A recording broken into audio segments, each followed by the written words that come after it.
جی ناظرین السلام علیکم۔ NA 133 کا الیکشن ہو بھی گیا، نتائج آ بھی گئے۔ مسلم لیگ نون کی شائستہ پرویز ملک اس میں کامیاب بھی ہو گئیں۔ انہوں نے کوئی 46,000 کے قریب ووٹ لیے، اور اپوزیشن کی جو جماعت تھی پیپلز پارٹی، مین کینڈیڈیٹ اسلم گیل صاحب تھے انہوں نے کوئی 33,000 ووٹ لیے۔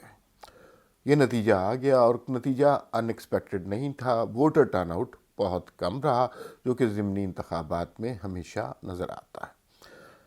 یہ انتخاب اور یہ ضمنی الیکشن ایک طرح سے بہت بڑا تجربہ تھا، اور اس سے ہمیں مستقبل میں ہونے والے الیکشنز کے خد و خال نظر آتے ہیں۔ تحریک انصاف نے اس میں شمولیت حاصل نہیں کی، اس لیے کہ ان کے جمشید اقبال چیمہ اور ان کی اہلیہ پہلے ہی ان کے کاغذات نامزدگی نامنظور ہو چکے تھے۔ ایک رائے کے مطابق یہ کاغذات نامزدگی اس طرح جمع کرائے گئے تھے، اس طرح کی شخصیات کو ٹکٹ دیا گیا تھا کہ جہاں پر واقعی یہ پہلے پتہ تھا کہ یہ لوگ اور ان کے کاغذات نامزدگی ریجیکٹ ہو جائے گی۔ اور اس کی بنیادی وجہ یہ ہے کہ لاہور جیسے front per P T I براہ راست نون لیگ کے ساتھ مقابلہ نہیں کرنا چاہتی تھی۔ نون لیگ کا یہ سیٹ ہمیشہ سے گڑ رہی ہے، ہمیشہ سے وہ فتح حاصل کرتے ہیں، لیکن جو موجودہ صورتحال ہے کہ حکومت کی گورننس کو بھی 3.5 سال گزر گئے ہیں، لوگ چیخ و پکار میں بھی مصروف ہیں۔ 2018 والا عقدہ بھی اب کھل چکا ہوا ہے، گواہیاں بھی آ چکی ہیں۔ اس کے بعد پی ٹی آئی کے لیے ممکن نہیں تھا کہ اس سیٹ پر ڈائریکٹلی مسلم لیگ نون کے ساتھ انتخاب لڑے۔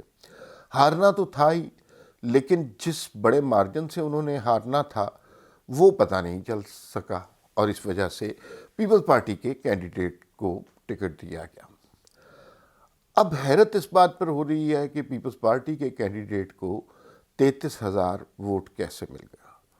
پنجاب میں بہت سے حلقوں میں یہ صورتحال ہے جہاں پر پیپلز پارٹی کے امیدوار اپنی ضمانتیں ضبط کروا دیتے ہیں، جہاں پر پیپلز پارٹی کے امیدوار ہی نہیں مل رہے کہ وہ کسی سیٹ پر نامزد کیے جا سکے۔ بہت سی نشستیں ایسی ہیں جہاں پہ کینڈیڈیٹ جو ہیں وہ پیپلز پارٹی کا ٹکٹ نہیں لینا چاہ رہے، لیکن اس کے باوجود لاہور کے گڑھ میں پیپلز پارٹی کے کینڈیڈیٹ کو ٹکٹ ملا، اور 33,000 ووٹ انہوں نے حاصل کیے۔ یہ بڑی حیرت کی بات ہے۔ اس سے ہمیں مستقبل کے انتخابات کے خد و خال نظر آ رہے ہیں، اور اس سے پتہ چل رہا ہے کہ آئندہ ہونے والے الیکشن میں دھاندلی کے اور نون لیگ کے مینڈیٹ کو چرانے کے لیے کیا کیا حربے اختیار کیے جائیں گے۔ NA 133 کا مقابلہ بنیادی طور پر مسلم لیگ نون اور پیپلز پارٹی کے درمیان نہیں تھا۔ NA 133 کا مقابلہ مسلم لیگ نون اور باقی تمام جماعتیں بشمول اسٹیبلشمنٹ کے ان کا مقابلہ تھا۔ ایک طرف مسلم لیگ نون تھی اور ایک طرف عسکری اور سیاسی اتحاد تھا، اور اس میں اسٹیبلشمنٹ بھی شامل تھی، اس میں تحریک لبیک بھی شامل تھی، اس میں پیپلز پارٹی بھی شامل تھی، اس میں کاف لیگ بھی شامل تھی، اس میں تحریک انصاف بھی شامل تھی۔ ان سب نے مل کر ایک کینڈیڈیٹ کو ووٹ ڈالے جو کہ اینٹی نواز ووٹ تھا، اور وہ کینڈیڈیٹ جو ہے بڑے مارجن سے 13-14 ہزار کی لیڈ سے اس کے باوجود ہار گیا۔ یہ معاملہ لاہور کی نشست کا ہے۔ لاہور میں مسلم لیگ نون کو ہرانا بہت مشکل ہے، پنجاب میں ہرانا انہیں بہت مشکل ہے، لیکن پنجاب میں کچھ نشستیں یقیناً ایسی ہوتی ہیں جہاں مارجن تھوڑے بہت کم ہوتے ہیں۔ تو اس سے مستقبل کا ہمیں نقشہ سمجھ آتا ہے کہ یہ جن جماعتوں کی فہرست میں نے آپ کو گنوائی ہے کہ پیپلز پارٹی ہو گئی، تحریک لبیک ہو گئی، کاف لیگ ہو گئی، تحریک انصاف ہو گئی اور اسٹیبلشمنٹ ہو گئی، یہ مل کر کسی ایک کینڈیڈیٹ کو کسی ایک حلقے میں منتخب کریں گے، اور یہ ساری جماعتیں مل کر مسلم لیگ نون کے خلاف الیکشن لڑیں گی۔ اگرچہ پنجاب میں کامیابی کے امکانات پھر بھی عسکری اتحاد کے بہت کم ہے. لیکن اصل چیز یہ ہے کہ جو ڈفرنس ہے ووٹوں کا، جو تحریک انصاف کی اس وقت پوزیشن ہے، جو ووٹرز کی اس وقت نفرت ہے، جو عوام کی اس وقت ہیٹرڈ ہے تحریک انصاف کی طرف، وہ ووٹوں کے ڈفرنس سے پتہ نہیں چلنے دینی. مثلا اگر ہونا یہ چاہیے تھا کہ اگر مسلم لیگ نون اور تحریک انصاف کے درمیان مقابلہ ہوتا تو اس نشست پر تحریک انصاف کو 2000 ووٹ ملنے چاہیے تھے اور مسلم لیگ نون کے 50-60 ہزار ووٹ ہونے چاہیے. یہ حقیقت والی سچویشن ہے. لیکن بہت ساری پارٹیوں کے ووٹ جوڑ جاڑ کر ایک ایسے مقام پر پہنچائے گئے جہاں پر یہ لگ رہا ہے کہ جیسے مقابلہ تو دل ناتواں نے خوب کیا. وہ مقابلہ کسی ایک جماعت نے نہیں کیا، وہ پورے عسکری اتحاد نے کیا ہے. ایک بات ہم بہت توجہ سے سن رہے ہیں، بہت غور سے سن رہے ہیں اور بہت بلند و بانگ اس کے دعوے بھی کیے جا رہے ہیں کہ آئندہ انتخابات میں اسٹیبلشمنٹ کا کوئی رول نہیں ہوگا. اور وہ انہوں نے فیصلہ کر لیا ہے جی کہ وہ ویب سائٹ پر بیٹھیں گے اور عمران خان سے بھی وہ مایوس ہیں اور اب سیاسی جماعتوں کو اپنا کھیل کھیلنے دیں. اس پر کبھی یقین نہیں کرنا چاہیے، یہ کبھی نہیں ہوگا.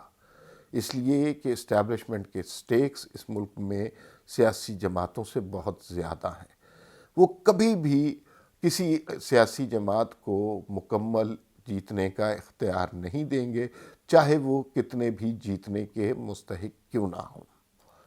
ہاں یہ ہو سکتا ہے کہ دھاندلی کی شکل، ووٹ چوری کرنے کی شکل، قسم، طریقہ بدل جائے. ہو سکتا ہے کہ ای وی ایم کے ذریعے کسی پرسنٹیج میں کوئی تبدیلی کر دی جائے. ہو سکتا ہے کہ الیکشن والے دن دھاندلی نہ ہو.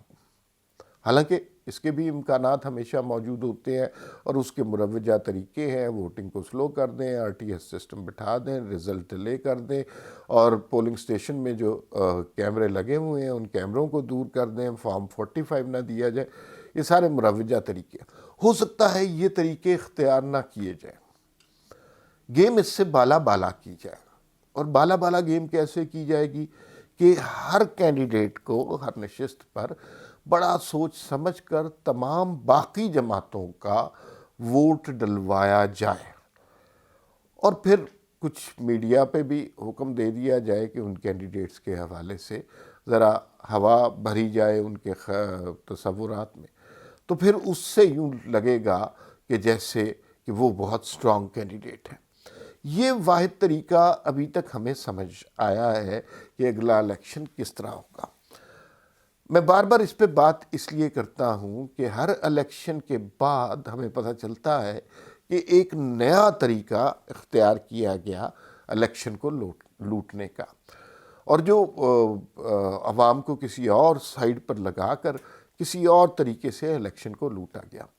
تو ہمارے جیسے لوگوں کا اور آپ جیسے لوگوں کا یہ فرض بنتا ہے کہ ہم ہر امکان کے اوپر بات کریں کہ کیا کیا امکان ہو سکتا ہے، کیا کیا کارروائی ہو سکتی ہے، کس کس طرح دھاندلی ہو سکتی ہے، کس کس طرح جھڑلو پھر سکتا ہے.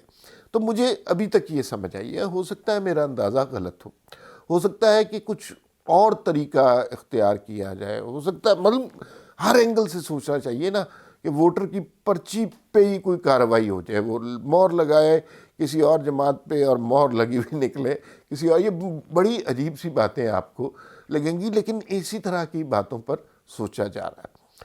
میرے خیال میں جو کھلم کھلا دھاندلی ہے، جو الیکشن ڈے پہ جس کی روایت ہے، وہ نہیں ہوگی یا کم ہوگی، کیونکہ مسلم لیگ نون کے ووٹر کو بہت زیادہ ادراک ہو گیا ہے. وہ تھوڑا سا سمجھ بھی گیا ہے کہ اپنے ووٹ کی حفاظت کس طرح کرنی ہے. تو اس دن کوئی پھڈا کریٹ کرنے کے بجائے اس سے بالا بالا کام کرنے کی کوشش کی جائے گی. پھر ہوگا یہ کہ یہ جو لوگ منتخب ہو جائیں گے، مثلا 40 سیٹوں پر دھاندلی کی ضرورت ہوتی ہے، 40 سیٹیں بہت ہوتی ہیں. جب وہ منتخب ہو جائیں گے اور ٹوٹے پھوٹے مینڈیٹ کے ساتھ، پھر ان کی وفاداریاں تبدیل کرانا، وہ پھر 250-300 لوگ ہوتے ہیں، ان کی وفاداریاں تبدیل کرانا، ان سے پریشر گروپ بنوانا، ان سے اپنی منمانی کرانا، انہیں دھمکیاں دینا، دھونس اور دھاندلی کے ذریعے ان سے کام کروانا، یہ آسان ہو جاتا ہے۔ لیکن اب ہمیں بڑے واضح طور پر نظر آ رہا ہے کہ اگلا الیکشن مسلم لیگ نون لڑے گی تمام تر عسکری اتحاد کے خلاف، اور اس میں تمام جماعتیں مسلم لیگ نون کے خلاف برسر پیکار ہوں گی۔ مسلم لیگ نون کا اور ان کے ذرائع کا کہنا یہ ہے کہ انہوں نے ووٹر کو اتنا ایجوکیٹ کر دیا ہے کہ اب ان کے مینڈیٹ کو کوئی نہیں ہلا سکتا۔ اسٹیبلشمنٹ کو یہ دعویٰ پسند نہیں، اور یقیناً وہ اس کے خلاف کوئی نہ کوئی کارروائی کرنے کی کوشش کریں گے۔